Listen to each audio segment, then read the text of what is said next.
kiranya menerangi hati dan pikiran kami, baik yang ada di gedung gereja ini maupun semua umatmu yang mengikuti dari rumah mereka masing-masing melalui Facebook ini. Tuhan, berkati kami semua. Kami mohon pertolongan-Mu turun atas kami. Berkati hamba-Mu yang akan menyampaikan. Urapilah Tuhan, tolonglah hamba-Mu ini. Di dalam nama Yesus Kristus Tuhan kami berdoa. Amin. Jemaat dipersilakan untuk kembali. Shalom Bapak Ibu, saudara yang terkasih dalam Tuhan. Shalom Bapak Ibu yang ada di rumah yang mengikuti rangkaian ibadah melalui Facebook saat ini. Kita akan bersama-sama belajar kebenaran firman Tuhan. Tema untuk kita hari ini adalah kasih karunia Tuhan cukup bagiku. Kasih karunia Tuhan cukup bagiku.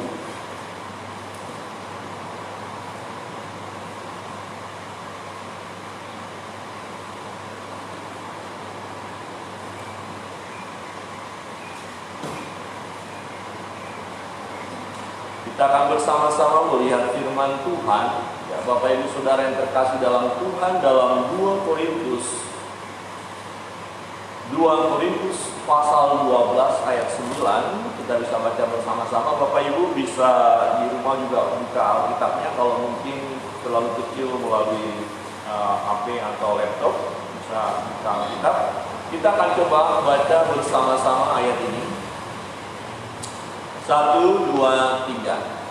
Tetapi jawab Tuhan kepadaku, cukuplah kasih karunia-Ku bagimu, sebab justru dalam kelemahanlah kuasaku menjadi sempurna. Sebab itu terlebih suka aku bermegah atas kelemahanku, supaya kuasa Kristus turun menaungi aku. Saudara yang terkasih dalam Tuhan, ayat ini menunjukkan jawaban Tuhan atas doa hambanya, yaitu Rasul Paulus, yang berdoa meminta sesuatu kepada Tuhan dan jawabannya adalah tidak. Ya, tidak dikabulkannya permintaan daripada hambanya. Bagaimana kalau saudara dan saya berdoa dan jawaban doa kita adalah ya dari Tuhan tidak? Tidak dikabulkan apa yang kita minta, dan sementara yang kita minta itu adalah sesuatu yang kita rindukan. Ya, karena itu adalah satu hal beban atau kesulitan atau kelemahan yang kita alami. Ya, apakah kita masih dapat melihat bahwa kasih karunia Tuhan cukup kepada kita? Saudara yang terkasih dalam Tuhan, kasih karunia Tuhan cukup bagi kita. Oke, mungkin hal ini tidak terlalu sulit bagi kita. Ketika kita diberkati Tuhan, ketika kita hidup dalam kelimpahan, ketika kita sehat, keuangan kita cukup bagus, ya, pekerjaan kita baik, karir kita meningkat, posisi kita terus meningkat. Bagi yang berumah tangga, diberikan keturunan oleh Tuhan, ada kebahagiaan. Dan saya yakin tidak terlalu sulit bagi kita berkata, benar, kasih karunia Tuhan melimpah bagiku, kasih karunia Tuhan cukup bagiku. Cukup bagiku. Saya mau bertanya pada Bapak Ibu Saudara terkasih dalam Tuhan, baik yang ada di rumah maupun yang ada di gedung ini, sudahkah cukup kasih karunia Tuhan bagi saudara? Amin. Cukup? Halo, cukup? Nah, ada orang yang merasa belum cukup.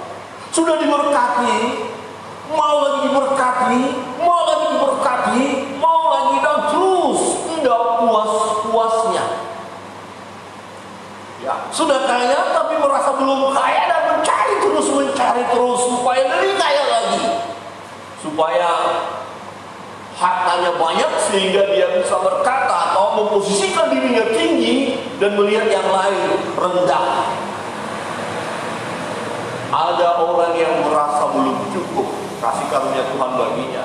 Dia belum puas dengan apa yang telah Tuhan berikan kepadanya.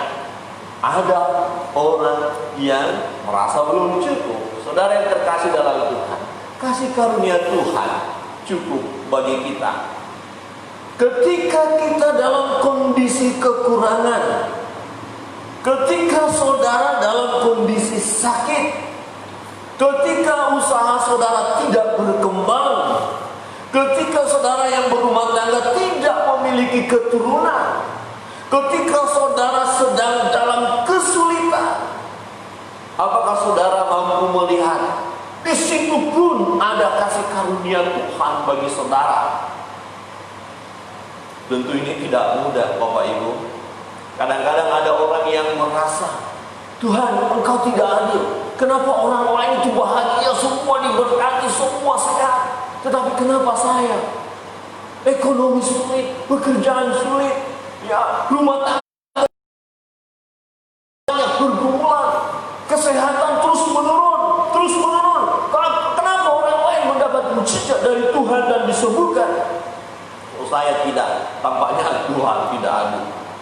Ada banyak orang yang merasa Tuhan tidak adil dalam hidupnya ketika dia mengalami masa sulit. Ketika doanya dijawab oleh Tuhan dengan jawaban adalah tidak. Tidak dikabulkan doa itu. Wah, bagaimana ini Tuhan? Bukankah Tuhan yang berkata, mari datang kepadaku, mintalah, maka akan diberikan. Tetapi ada hal yang bisa Tuhan izinkan dalam hidup kita. Doaku dijawab oleh Tuhan, tapi jawabannya tidak. Ini kita minta sesuatu kepada Tuhan, jawabannya Tuhan tidak memberikannya bagimu. Cukup bagi kita kasih karunia Tuhan. Amin. Halo, yang di dalam ruangan, cukup kasih karunia Tuhan. Kalau doa saudara tidak dijawab Tuhan, cukup? Cukup? Yang di rumah cukup? Hari ini saudara berkumpul berdoa dan tidak ada jawaban, cukup kasih karunia Tuhan? Oh, nanti dulu Pak Pendeta, ini tak cukup. Ada orang yang merasa belum cukup dan tidak menerima kenyataan. Ini berbahaya kalau kita nggak bisa menerima kenyataan. Kita bisa menuduh Allah melakukan sesuatu yang tidak adil dalam hidup kita. Kita bisa bersungut-sungut. Kita bisa marah dengan situasi yang ada. Kita bisa putus asa. Orang yang tidak dapat melihat kasih karunia Allah cukup baginya, orang itu bisa putus asa dalam hidup ini. Dia akan kehilangan kebahagiaan. Saudara yang terkasih dalam Tuhan, saudara Bapak Ibu yang ada di rumah, adakah engkau merasa cukup kasih karunia Tuhan bagimu? Ketika doamu dijawab oleh Tuhan, tetapi jawabannya adalah tidak. Tidak dikabulkan apa yang engkau minta. Saudara yang terkasih dalam Tuhan, kasih karunia Tuhan cukup bagi kita. Sesungguhnya hidup ini adalah kasih karunia Allah bagi kita. Kalau saudara bisa bergerak, saudara bisa bernapas hari ini, bahkan kalau saudara bisa menangis oleh karena persoalan yang ada, oleh karena beban yang ada, itu pun kasih karunia Tuhan. Kalau saudara merasa sakit ketika disakiti, itu pun karunia Tuhan. Artinya kita masih hidup, masih bisa merasakan suka dan duka silih berganti. Titikku inilah kehidupan, dan di situ adalah kasih karunia Allah. Kita masih hidup adalah kasih karunia Allah. Yang di rumah Bapak Ibu, kalau lebih dari 2 orang atau 2 orang saja yang menonton hari ini, coba lihat kiri kanan dan katakan masih hidup. Yang di dalam ruangan masih hidup. Ada kehidupan? Haleluya. Suka duka silih berganti, itulah kehidupan. Di situ karunia Allah. Ketika kita memiliki kelemahan, bahwa sesungguhnya kasih karunia Tuhan cukup bagi kita. Kasih Tuhan cukup bagi kita. Jangan sampai ketika ada kelemahan dalam hidup kita, kita tidak mampu melihat bahwa Tuhan mengasihi kita. Jangan sampai kita tidak mampu melihat bahwa Tuhan bersama dengan kita. Jangan sampai kita melihat bahwa Tuhan sudah meninggalkan kita. Jangan. Tuhan mengasihi kita. Tuhan bersama dengan kita. Tuhan ada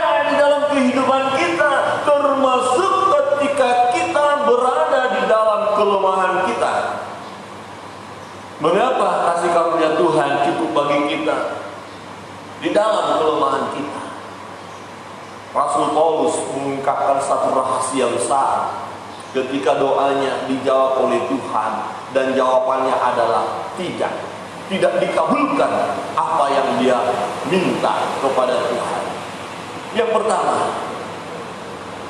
ya, supaya kita jangan sombong, supaya kita jangan menyombongkan diri kita. Ini adalah pengalaman pribadi dari Rasul Paulus. Dia diberikan oleh Tuhan, diizinkan oleh Tuhan mengalami pengalaman-pengalaman yang luar biasa, pengalaman-pengalaman supranatural. Dia dipakai oleh Tuhan dengan luar biasa, dia dipakai oleh Tuhan dengan hebat, dia mengalami hal yang luar biasa. Ya, tetapi ketika dia berdoa karena ada kelemahan, Tuhan tidak mengabulkan permintaannya. Kira-kira begini, saya sudah melayani Tuhan, saya sudah lakukan ini dan itu, dan aku melihat mujizat-mujizat Tuhan. Tetapi ketika aku punya pergumulan, ketika aku punya masalah, kenapa Tuhan tidak tolong aku? Ketika aku sakit, kenapa Tuhan tidak memberi mujizat bagiku? Kenapa tidak dijawab? Kenapa tidak dikabulkan permintaanku? Di ayat 7, Bapak Ibu Saudara yang terkasih dalam Tuhan, mari kita baca bersama-sama. Di ayat 7, 1, 2, 3. Dan supaya aku jangan meninggikan diri karena penyataan yang luar biasa itu, maka aku diberi suatu duri di dalam dagingku, yaitu seorang utusan iblis untuk menggocok aku, supaya aku jangan meninggikan diri. Duri dalam daging. Ada orang berkata, penafsir, ini sepertinya ada penyakit yang dialami oleh Rasul Paulus, dan untuk itu dia sudah berdoa. Tetapi Tuhan tidak kabulkan doa itu.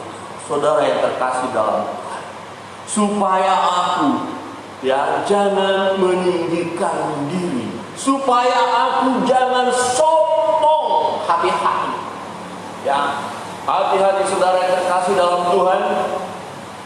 Ada kecenderungan kita manusia untuk sombong. Ketika kita memiliki berbagai macam kelebihan, ketika kita menerima berkat-berkat yang luar biasa daripada Tuhan, ketika kita dipakai Tuhan dalam pelayanan dengan luar biasa, ketika semua baik, kemudian kita bisa sombong, saudara. Kita bisa berkata, kamu kok keadaan begitu?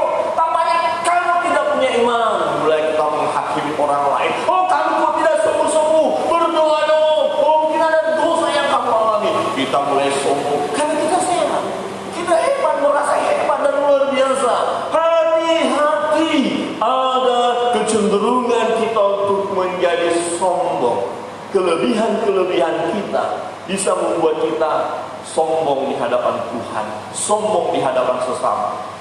Kita lupa bahwa itu dari Tuhan. Nah, akhirnya Rasul Paulus diizinkan oleh Tuhan mengalami persoalan, pergumulan. Waspada, Bapak Ibu. Kemungkinan saudara dan saya sombong ada. Kemarin saya diingatkan oleh sahabat, teman dosen di SD, ketika kita berbincang-bincang dan mereka melihat kita sedang renovasi bangunan. Kemudian dilihat, wah, gerejanya gedungnya semakin besar. Saya bilang puji Tuhan, berkat Tuhan, dan jemaat bergandeng tangan. Terus dia bilang, hati-hati Pak. Hati-hati apa? Jangan menjadi sombong. Wah, saya bilang terima kasih Pak. Memang kita jangan sombong. Jangan merasa siapa dong saya hebat. Hati-hati. Saudara yang terkasih dalam Tuhan, jangan kita sombong. Dalam 1 Korintus pasal 10 ayat 12 berkata begini, sebab itu siapa yang menyangka bahwa ia teguh berdiri, hati-hatilah supaya ia jangan jatuh. Kadang-kadang kita, saya hebat, saya lebih daripada yang lain. Kamu gimana sih hidupmu kok kayak gitu-gitu aja? Tampaknya kau gak punya iman. Gimana sih pelayanan punya iman, mulai kita menganggap diri kita hebat, sombong. Hati-hati supaya dia jangan jatuh. Oh, hebat sekali dia, diberkati, usahanya bagus, sudah bisa beli rumah bagus, kendaraannya bagus, hebat sekali dia ya. Kemudian orang yang hebat, yang merasa diri hebat, melihat, iya sih kamu kurang iman, kamu nggak sungguh-sungguh, mulai menghakimi. Dan hati-hati bisa sombong. Saudara yang terkasih dalam Tuhan, Amsal pasal 21 berkata begini, ayat 4, mata yang congkak dan hati yang sombong, yang menjadi pelita orang fasik adalah dosa. Jadi saudaraku, rupanya rahasia ini luar biasa. Tuhan tidak menjawab, harus tetap memiliki kelemahan supaya dia tidak menjadi sombong. Sebab berbahaya jika dia sombong. Dia akan mulai dikatakan dalam Amsal, mata yang congkak dan hati yang sombong, yang menjadi pelita orang fasik adalah dosa. Jadi orang-orang yang sombong akan terus hidup di dalam dosa, ya, tidak melakukan kebenaran di hadapan Tuhan. Jadi ini sangat penting Bapak Ibu Saudara yang terkasih dalam Tuhan. Jangan sombong. Coba lihat kiri kanan yang di rumah juga. Coba sedikit agak pelan saja, nggak usah terlalu keras, nanti ketahuan ya. Berbisik sedikit, jangan sombong. Halo yang di rumah, jangan sombong. Apa yang harus kita sombongkan dalam hidup ini? Alkitab berkata hidup kita itu seperti uang. Kelihatan ada, cuma sudah hilang. Jangan sombong. Jadi Bapak Ibu Saudara, kalau kita diberkati, puji Tuhan. Jadi kita hanya memuji Dia, hanya memuliakan Dia, mengagungkan Dia.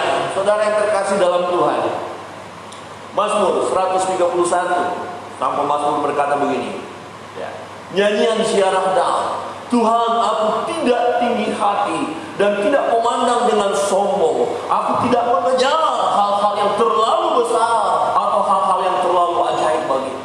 Jadi dia tidak menjadi seorang yang ambisius, bukan. Ada keinginan untuk diberkati, ada keinginan untuk maju, itu bagus. Tetapi dia memposisikan dirinya mampu mengatakan cukup, ya, untuk apa yang Tuhan sudah beri. Jadi dia tidak mengejar hal-hal yang terlalu besar. Ada banyak orang yang mau mengejar terlalu besar, ya, tidak mampu melihat dirinya siapa, maunya terlalu tinggi, dan akhirnya mengalami kehancuran.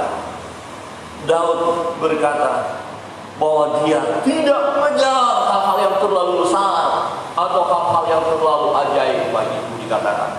Tetapi untuk segala sesuatu yang Tuhan percayakan baginya, dia terima dengan sukacita. Untuk setiap tanggung jawab yang Tuhan berikan kepadanya, dia tetap bertanggung jawab. Dia selalu bersyukur atas segala sesuatu yang Tuhan berikan kepada dia. Ketika dia berhasil, ketika dia mengalami kesulitan, dia tetap bersyukur kepada Tuhan. Ada persoalan-persoalan yang dihadapi oleh dia, tetapi dia tetap menguatkan imannya untuk percaya kepada Allahnya. Dia selalu bersandar kepada Tuhan. Saudara yang terkasih dalam Tuhan, untuk setiap berkat Tuhan, untuk setiap keberhasilan yang kita miliki, naikkan syukurmu kepada Tuhan. Terima kasih Tuhan untuk berkat-berkat. Ya. Ada kalanya memang kita diangkat oleh Tuhan. Berkat seperti Rasul Paulus mendapatkan pernyataan-pernyataan yang luar biasa, mengalami hal-hal yang luar biasa. Tetapi ada kalanya Tuhan izinkan dia mengalami kelemahan, mengalami kesulitan. Jadi ketika kita diberkati oleh Tuhan, ingat, Tuhan izinkan juga kelemahan kepada kita, supaya kita jangan menjadi sombong. Siapa sih kita? Jadi kalau saudara diberkati Tuhan, wah puji Tuhan, siapakah saya sehingga saya diberkati Tuhan? Ini semua karena anugerah Tuhan. Jangan berkata, oh saya hebat, saya diberkati, kau tidak. Jangan, dijauhkanlah kiranya dari hidup kita. Alasan yang kedua, saudara yang terkasih dalam Tuhan, supaya kuasa Kristus turun atas kita. Mengapa Tuhan tidak menjawab atau menjawab, tapi jawabannya adalah tidak dikabulkan permintaan hambanya Rasul Paulus. Ya, di ayat 9 tadi firman Tuhan berbunyi demikian. Tetapi jawab Tuhan kepadaku, cukuplah kasih karuniaku bagimu. Jadi Tuhan mau berkata begini, ini loh saya kasih kepadamu hal-hal ini tadi, ya cukup, nggak usah terlalu mengejar yang lain lagi. Dan yang satu ini kelemahanmu ya memang cukup, harus kamu alami. Loh, kenapa Tuhan saya harus mengalami kelemahan ini? Kenapa saya harus di dalam kelemahan ini? Dijelaskan, sebab justru dalam kelemahanlah kuasaku menjadi sempurna. Jadi waktu saudara lemah, saya lemah, kita tak berdaya, di situ baru kita melihat kuasa Tuhan ada di dalam hidup kita. Kadang-kadang kita tidak bisa melihat kuasa Tuhan karena kita hebat, karena kita kuat. Kemudian kita mengatakan ini karena aku. Ini sesuatu yang berbahaya. Ada banyak orang ketika dia kuat, hebat, lupa kepada Tuhan. Dia mengandalkan kekuatannya. Dan Alkitab berkata, terkutuk orang yang mengandalkan kekuatan manusia. Ada kalanya kita selalu cenderung melihat kepada kekuatan-kekuatan manusia, meminta bantuan kepada manusia, kepada orang lain. Kita lupa kepada Tuhan. Ada banyak orang, ya, misalnya dia mengalami penderitaan seperti itu, berobat ke dokter tidak sembuh, mulai mengalami kegelisahan, mulai mencari alternatif ke sana kemari, semua yang dilakukan sia-sia. Baru pada saat itu dia berkata, ya Tuhan, aku lemah, aku butuh Tuhan. Sudah lakukan itu dan ini, semuanya baru, ya, aku tak berdaya. Nah, ketika kita tak berdaya, ketika orang lain tak berdaya dan memang tidak berdaya, terbatas mereka untuk menolong saudara dan saya ketika kita dalam kelemahan. Nah, dalam kelemahan kita, kuasaku menjadi sempurna, kata firman Tuhan. Jadi kuasa Tuhan sempurna dalam hidup kita. Sebab itu terlebih suka aku bermegah atas kelemahanku, supaya kuasa Kristus turun menaungi aku. Jadi di dalam kelemahan itu, di dalam kelemahan saudara, dalam kelemahan saya, kita melihat, ya Tuhan, kalau aku ada sebagaimana ada saat ini, semua karena kuasa-Mu. Sebab aku tidak punya kekuatan apa-apa, aku lemah, aku terbatas. Ini semua adalah karena Tuhan. Kadang-kadang kita terlalu sulit mengakui kuasa Tuhan di dalam hidup kita. Tetapi kalau kita melihat kebenaran firman Tuhan, di situ baru kita tahu, ya Tuhan, aku lemah. Di ayat 10 berbunyi demikian. Karena itu aku senang dan rela di dalam kelemahan, di dalam siksaan, di dalam kesukaran, di dalam penganiayaan dan kesesakan, oleh karena Kristus. Sebab jika aku lemah, maka aku kuat. Konteksnya memang Rasul Paulus sebagai pelayan Tuhan, sebagai pelayan Tuhan, yang dia melayani dengan gigih, dengan luar biasa. Tetapi penderitaan, kelemahan, siksaan pun tidak luput dari dirinya. Kadang-kadang kita bisa berkata, Tuhan, aku kan sudah setia melayani. Tuhan, saya sudah terus berdoa, saya sudah sungguh-sungguh di dalam Tuhan. Tapi kenapa hidup saya begini? Kenapa harus menderita? Ketika kita tidak bisa menerima kenyataan bahwa itu Tuhan izinkan dan cukup untuk kita, kita bisa berontak. Saudara bisa berontak loh. Kemudian kita berkata, Tuhan, untuk apa? Terlalu serius kepada Tuhan. Saudara, Mazmur 37 dan Mazmur 73, saudara anda pelajari. Daud melihat, sang pemasmur pun melihat orang-orang yang tidak menyembah Allah, yang tidak takut akan Tuhan, kok tampaknya mereka lebih diberkati. Tetapi dia, sang pemasmur yang berseru kepada Tuhan, siang malam berdoa datang kepada Tuhan, kenapa hidupnya seperti ini kesusahan? Loh, orang yang enggak takut sama Tuhan kok hebat ya, ketawa-ketawa, nyanyi-nyanyi, bahagia, senang, jalan-jalan kemana-mana, sepertinya enggak ada masalah. Saya sudah berdoa, melayani sungguh-sungguh, kok seperti ini? Ketika kita tidak bisa menerima kenyataan seperti itu, di mana Tuhan izinkan itu, dan itu cukup bagi kita, kita akan protes sama Tuhan. Kita akan udah berhenti deh Tuhan, gak usah lah sembah-sembah Tuhan lah, gak usah datang kepada Yesus.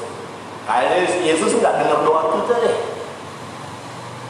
Saudara yang terkasih dalam Tuhan, di dalam kelemahan, kalau kita mengerti bahwa kasih karunia Tuhan itu yang ada pada saudara dan saya, walaupun kita dalam kondisi ada kelemahan, kasih Tuhan tidak pernah beranjak dari kita.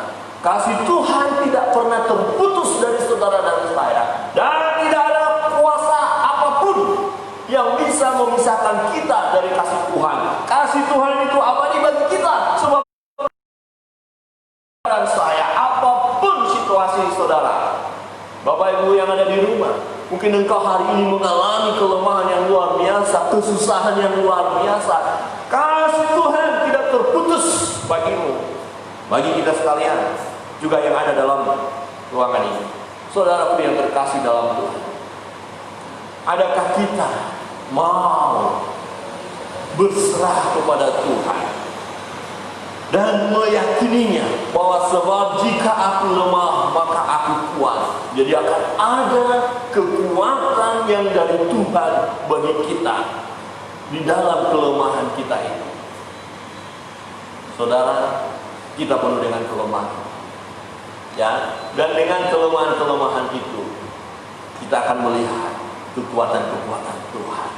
Di dalam kelemahan, ya, di dalam kelemahan, maka kita bergantung mutlak kepada Allah. Ya, seringkali saya katakan begini ya, orang sehat dengan orang sakit, kira-kira doanya lebih banyak yang mana? Orang sakit, ya. Orang sehat mah kadang-kadang lupa berdoa, bangun langsung lompat mikirin pekerjaan. Bangun gak bersyukur, Tuhan terima kasih untuk pagi hari, enggak, langsung bangun langsung pergi kemana. Ya, sudah diprogramkan sebelumnya pagi-pagi saya harus begini tanpa mengucap syukur kepada Tuhan. Tapi kalau sakit, Tuhan hari ini aku boleh bangun dari tidurku, terima kasih, masih bernapas. Halo, masih bernapas? Coba lihat kiri kanan, masih bernapas? Walaupun pakai masker ya, yang pakai masker. Kita ini jaga jarak ini, 1,5 meter saya ya. Jadi kalaupun ada pembatasan ibadah, bukan karena orang melarang kita ibadah, bukan. Jangan salah tafsir. Untuk kesehatan kita, situasi yang ada kayak gini. Jadi situasi begini pun kita tetap mengucap syukur, amin. Kemarin dalam pelayanan di salah satu ucapan syukur dalam keluarga jemaat, wah sudah rindu sekali mereka saya lihat untuk beribadah. Waktu saya katakan akan ada ibadah, dari ketua KPU belum kasih tahu Pak Pendeta yang hari ini mengatakan, iya memang belum saya kasih tahu, baru kali ini saya kasih tahu. Jadi kenapa gembala KPI tidak kasih tahu sama kalian? Karena memang saya belum kasih tahu kepada gembala KPI. Jadi ini anugerah khusus buat kalian, karena hari ini saya ada bersama dengan kalian. Waduh, senang sekali mereka, tapi dibatasi. Kemudian Bapak itu berkata, terus Pak Pendeta, kalau kami datang sudah penuh, sudah dimulai. Kalau sudah dimulai, gerbang sudah ditutup, terus kami pulang, tunggu jam kedua. Oh gitu ya? Iya, tunggu jam kedua. Wah, tampaknya melalui peristiwa ini ada bagusnya juga. Jadi kalau memang kita punya komitmen mau ke gereja, harus mempersiapkan diri sedemikian rupa, dan nanti didaftar melalui PA dulu. Jadi saya katakan dibatasi hanya 25. Setelah angka 25, sorry, Anda harus masuk ke kelompok kedua. Kelompok kedua sudah 25, kelompok ketiga. Begitu ya. Setelah 25, terus. Bapak Ibu di rumah, ada hal positif juga kita lihat di dalam kelemahan yang ada situasi sekarang, membuat kita sungguh-sungguh kepada Tuhan. Saudara yang terkasih dalam Tuhan, semakin banyak kelemahan kita, semakin banyak pula lah kita tergantung kepada Tuhan. Jangan engkau semakin menjauh dari Tuhan ketika engkau melihat ada kelemahan dalam dirimu, tetapi semakin bergantunglah kepada Tuhan. Ya, dan Tuhan akan menyatakan kuasa-Nya kepada kita. Nah, sebab pergumulan-pergumulan yang kita alami, pencobaan-pencobaan yang kita alami tidak melebihi kekuatan kita. Tidak. Jadi Tuhan melihat atau di dalam pengetahuan Allah bahwa Rasul Paulus mampu mengalami atau menjalani hidup dengan kelemahan yang ada, dengan ada duri dalam daging. Tuhan di dalam kemahatauannya bahwa Rasul Paulus punya kemampuan untuk itu. Jadi diizinkannya duri itu dalam dagingnya. Jadi kalau saudara hari ini dalam kelemahan dan jawaban doa yang saudara panjatkan kepada Tuhan, jawabannya adalah tidak dikabulkannya permintaanmu. Artinya Tuhan tahu engkau masih mampu menghadapi kelemahan itu. Engkau tidak akan putus asa kalau kau datang kepada Tuhan, dan engkau akan melihat bahwa kasih karunia Tuhan cukup bagimu. Ini penting bagi kita, sebab ketika kita tidak mampu melihat kasih karunia Tuhan cukup bagi kita, yang terjadi adalah kita tinggalkan Tuhan, kita kecewa dalam hidup ini, kita bisa putus asa dalam hidup ini, kita berhenti menyembah Dia. Tetapi kalau kita bisa menerima kasih karunia Tuhan itu cukup bagi kita, yang ada adalah pujian kepada Tuhan. Kita akan terus bersemangat memuliakan Dia. Jika kita dapat menerima kelemahan kita, jika kita dapat menerima kenyataan bahwa jawaban doa kita adalah tidak, jika kita melihat bahwa Tuhan berdaulat atas hidup kita, jika kita menerima kelemahan ini diizinkan Tuhan buat kita, maka kita akan tetap bersyukur dan berbahagia serta berkata, kasih karunia Tuhan cukup bagiku. Amin. Amin. Ada banyak kesulitan yang kita alami, kemungkinan kesulitan yang lebih parah juga akan kita alami. Bisa Tuhan izinkan. Di dalam kesemuanya itu, Tuhan tidak pernah meninggalkan kita. Tuhan tidak pernah meninggalkan saudara. Tuhan tidak pernah menarik kasih-Nya bagi saudara. Di situ kasih karunia Tuhan ada. Kasih karunia Tuhan cukup bagi kita. Mengapa Tuhan izinkan kelemahan, kesulitan, ketidakberdayaan kita? Kenapa doa kita dijawab oleh Tuhan dengan jawaban tidak dikabulkan permintaan kita? Supaya kita jangan menyombongkan diri, supaya kita jangan sombong dengan keberhasilan kita, dengan berkat-berkat yang sudah kita terima, supaya kita jangan sombong dalam hidup ini. Dan yang kedua, supaya kuasa Tuhan, kuasa Kristus turun atas kita. Jadi yang menguasai hidup kita adalah Kristus. Amin. Kita mau berkata, hidupku bukan aku lagi, melainkan Kristus yang hidup di dalam aku. Mari jemaat